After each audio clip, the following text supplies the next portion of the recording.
हे guys, good evening. So guys, ये Vision के 5 अगस्त के डेली करंट अफेयर्स की मैगजीन है।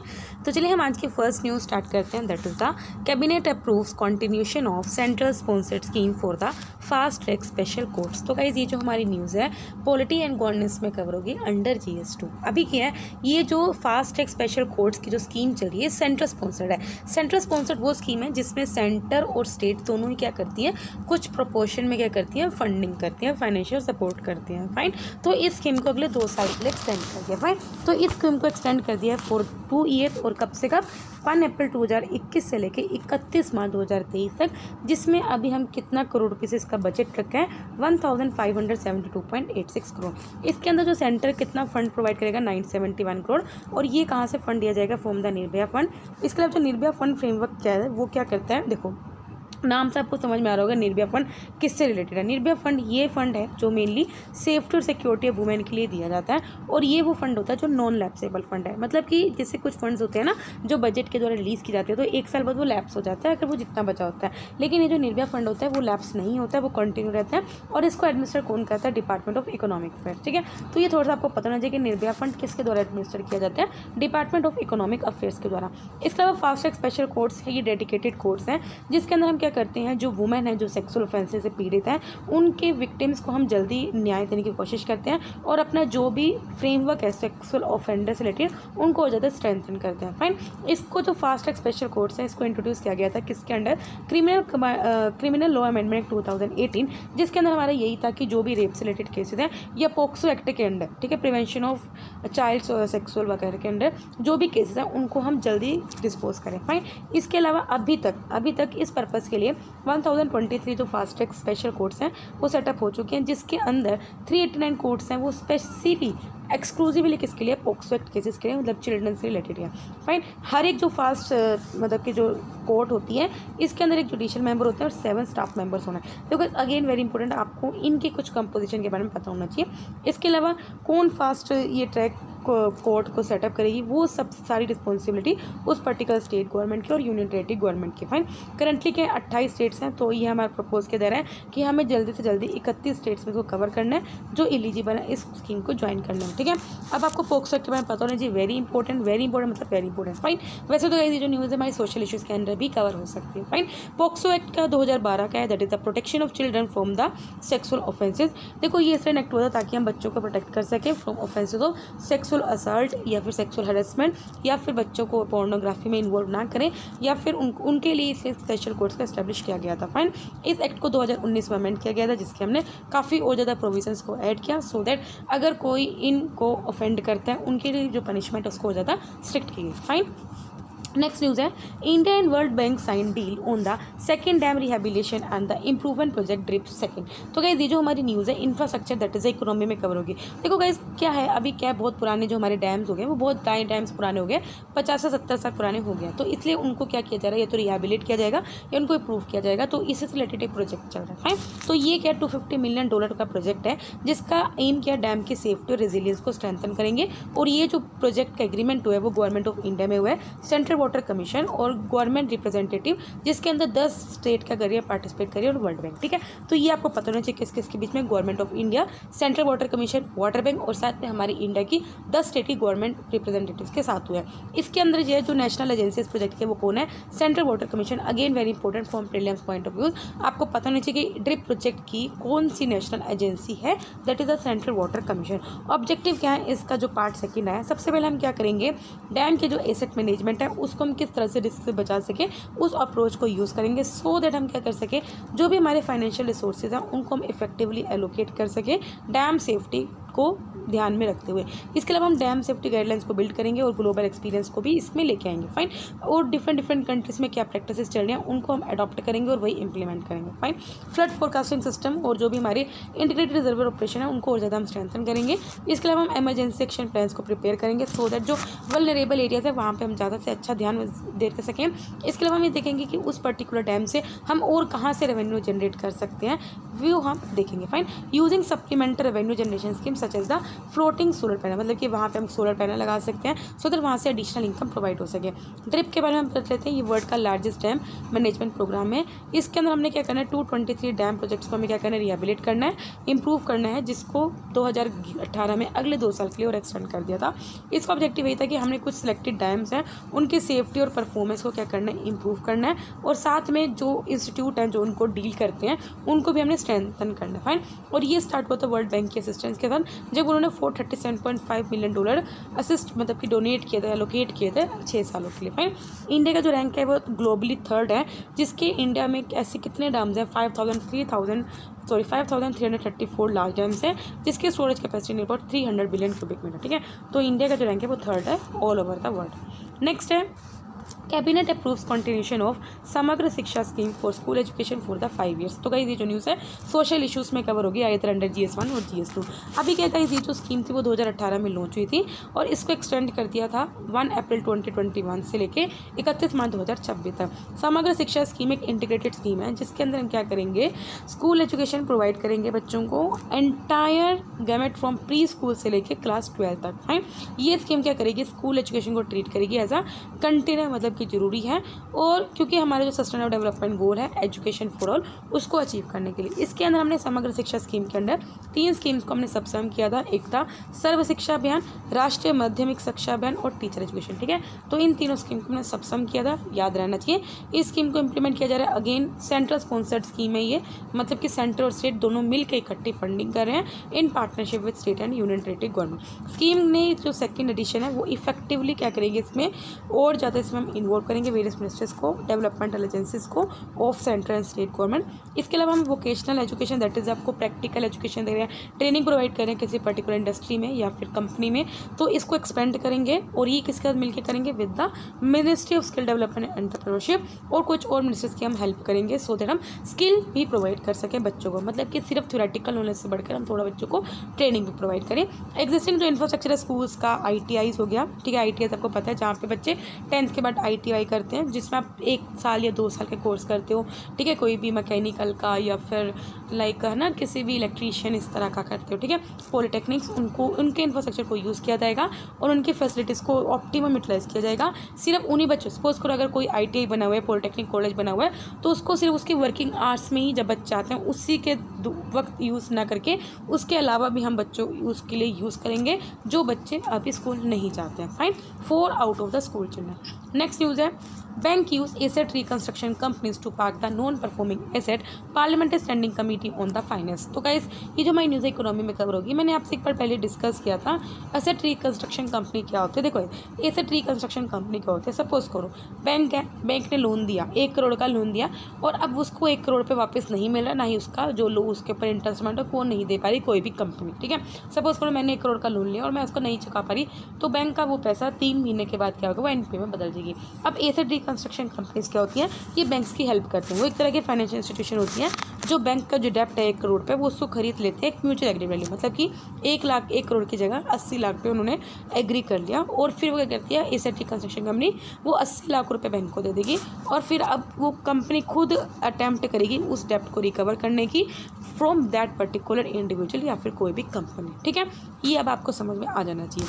अभी के जो पार्लियामेंट्री स्टैंडिंग कमेटी है उन्होंने ऑब्जर्व किया है कि जो बैंक्स हैं जो अपने नॉन परफॉर्मिंग एसेट्स वो ARC के साथ मिलके अपने पूरे कर सकते हैं सो दैट अगर उनको अपने बैड डेप्ट छुपाने हैं और उसको हाईवर एनकरेज नहीं किया जाएगा, मतलब कि बैंक के NPA बढ़ रहे हैं। फाइन, NPA बढ़ रहे हैं, एक सेकेंड, यस तो हम क्या बात कर रहे थे, हाँ तो पार्लियामेंट्री स्टैंडिंग कमेटी है उन्होंने ऑब्जर्व किया कि नो डाउट जो बैंक्स हैं वो क्या कर रहे हैं अपने जो NPAs हैं उसको कवर करने के लिए वो ARCs का यूज़ कर सकते हैं सो दैट वो अपने बैड डेप्ट को छुपाएं, लेकिन इसको हम ज़्यादा इनकरेज नहीं करेंगे। क्यों? क्योंकि फिर तो बैंक क्या करेगा, वो ज़्यादा रूल्स को अलाउड ही मतलब कि फॉलो नहीं करेगा। ठीक है, इसके अलावा जो पार्लियामेंट्री स्टैंडिंग कमेटी है उन्होंने गवर्नमेंट को अर्ज किया है कि हमें क्या करना चाहिए, ARCs की एस्टेब्लिशमेंट को ज़्यादा स्पीडअप करना चाहिए और या फिर जो एसेट मैनेजमेंट कंपनीज हैं जो हमने अनाउंस किया था 2021-22 के बजट में। इन्होंने सुजेस्ट किया कि हमें क्या करना चाहिए, एक पब्लिक क्रेडिट रजिस्ट्री को भी सेटअप करना चाहिए।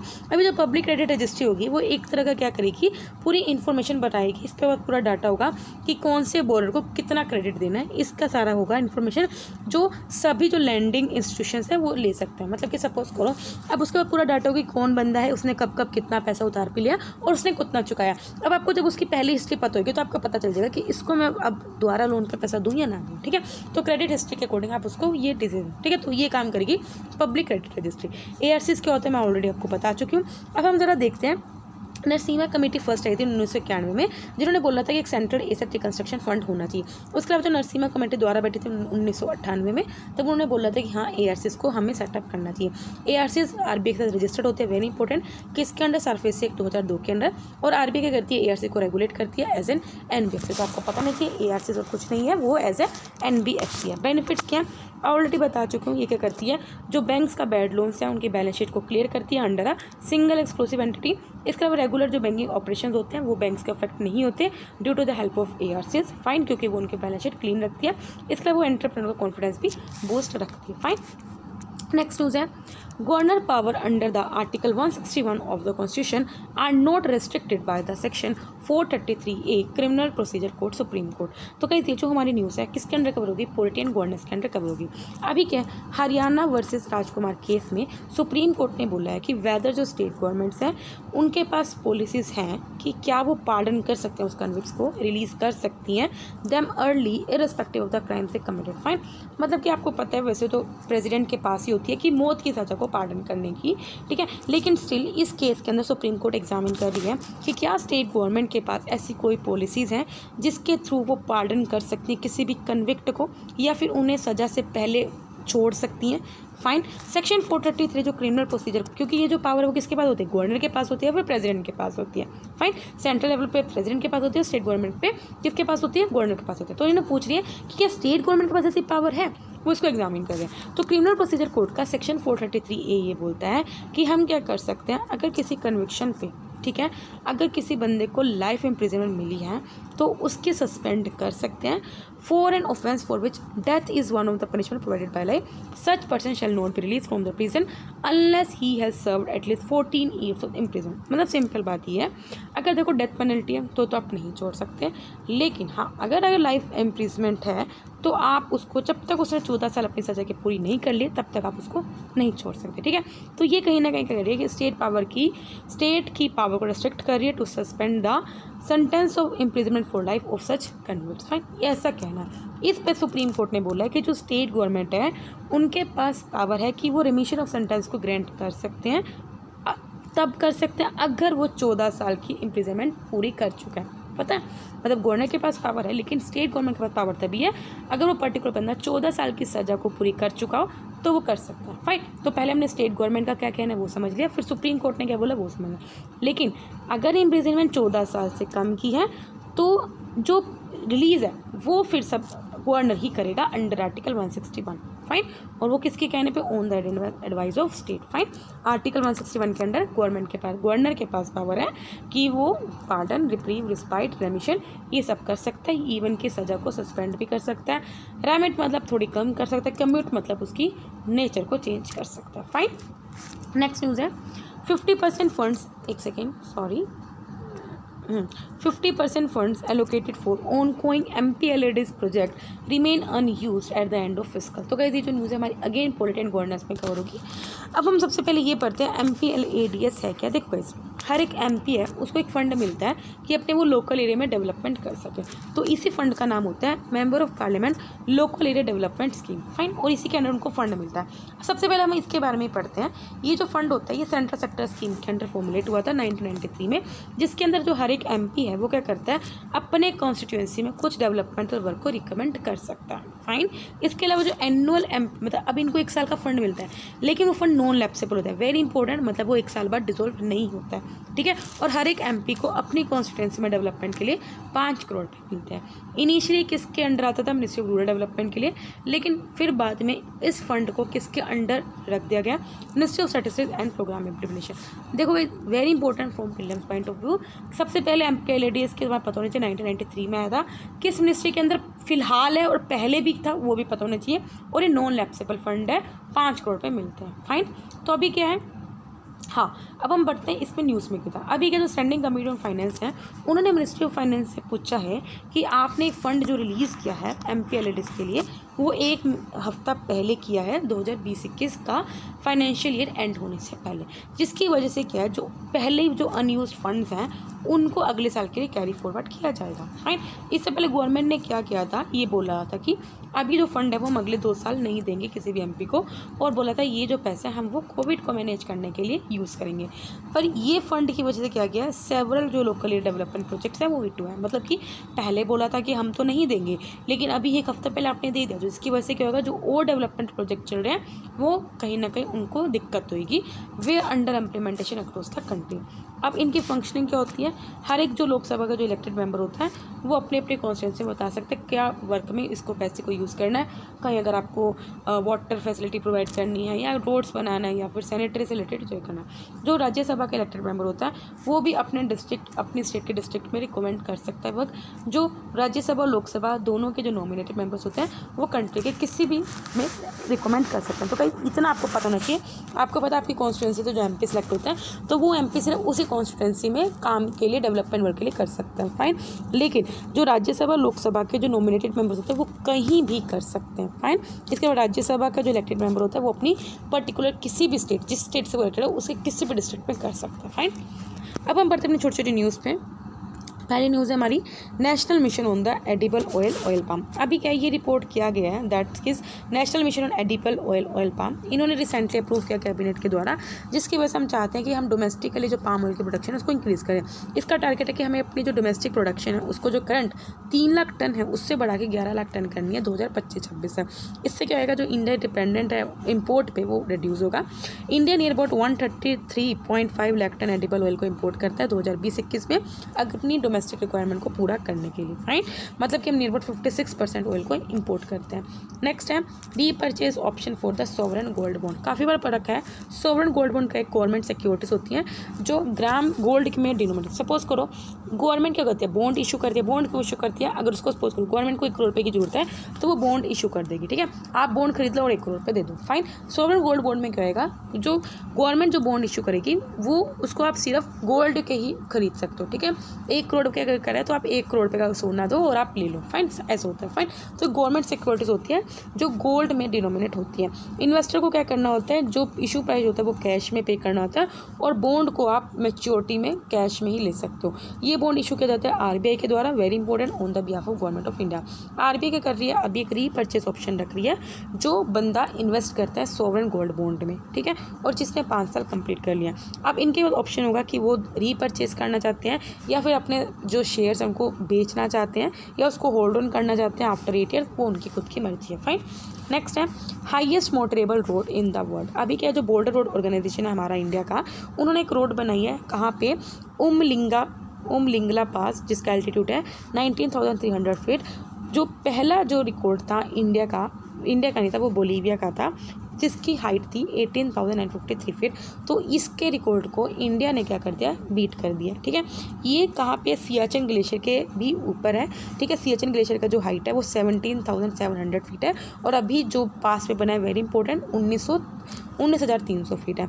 खरदुंगला पास लेह में एल्टीट्यूड उसका कितना है, 17,582 फीट है। और ये जो बनाया है, देखो कहाँ पे बनाया है, ये इंपॉर्टेंट उनको कनेक्ट कर रहा है ईस्टर्न लद्दाख के चुमार सेक्टर को। ठीक है, इससे क्या होगा, जो भी लद्दाख में टूरिज्म है वो भी प्रमोट होगा और साथ में सोशियो इकोनॉमिक कंडीशन भी एनहेंस होगी।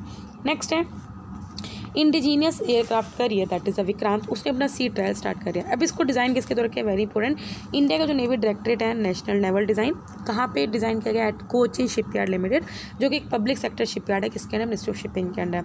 अभी क्या ये अटैम्प्ट है किसका, इंडियन नेवी और कोचिन शिपयार्ड का, जिन्होंने ये डिज़ाइन किया और एयरक्राफ्ट कैरियर को बिल्ड किया।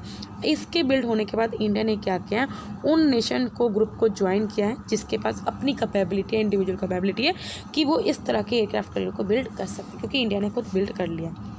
क्वेल फार्मिंग, अभी क्या है, फार्मिंग ऑफ जापानीज क्वेल्स की वजह से उड़ीसा के कोरापुट डिस्ट्रिक्ट को हेल्प मिली है to offset the effect of covid on livelihood. Fine, कोविड-19 का जो इम्पैक्ट उड़ीसा के लोगों पे पड़ा है उसको एड्रेस किया है किसकी, जापानीज क्वेल्स का फार्मिंग करके। क्वेल एक स्मॉल बर्ड होता है जो फिजेंट फैमिली से बिलोंग करता है और इसको जापान में पाला जाता है 1595 में। ठीक है, क्वेल के इंडिया में 2 स्पीसीज हैं, एक तो ब्लैक ब्रेस्टेड क्वेल है जो कि वाइल्ड में पाई जाती है और एक ब्राउन कलर्ड जापानीज क्वेल है जो कि मेनली मीट के लिए ब्रीड की जाती है। क्वेल फार्मिंग बहुत ज़्यादा प्रॉफिटेबल है देन फार्मिंग पोल्ट्री, मतलब जो आप चिकन को पालते हो उससे अच्छा क्वेल फार्मिंग है, बिकॉज इनको पालना बहुत एक्सपेंसिव भी नहीं है और इसके अलावा वो डिजीज़ से भी इतना रिस्क नहीं आता। इसलिए जो क्वेल के एग्स होते हैं वो ज़्यादा न्यूट्रिशियस होते हैं देन कंपेयर टू जो मुर्गी के अंडे होते हैं। फाइन, नेक्स्ट है caste certificate of the nomadic, semi nomadic and the D notified tribes. अभी क्या है, डी नोटिफाइड ट्राइब्स वो कम्युनिटीज़ होती हैं जिनको कभी हमने नोटिफाई किया था under the criminal tribe act और जिनको ब्रिटिश राज के द्वारा इन्फोर्स किया जाता था बिटवीन 1871 एंड 1914। ठीक है, nomads and the semi nomads होते हैं वो सोशल ग्रुप्स होते हैं जो क्या करते हैं, काफ़ी फ्रीक्वेंट क्या करते हैं, मूवमेंट करते रहते हैं from one area to area अपने लाइवलीहुड को सिक्योर करने के लिए।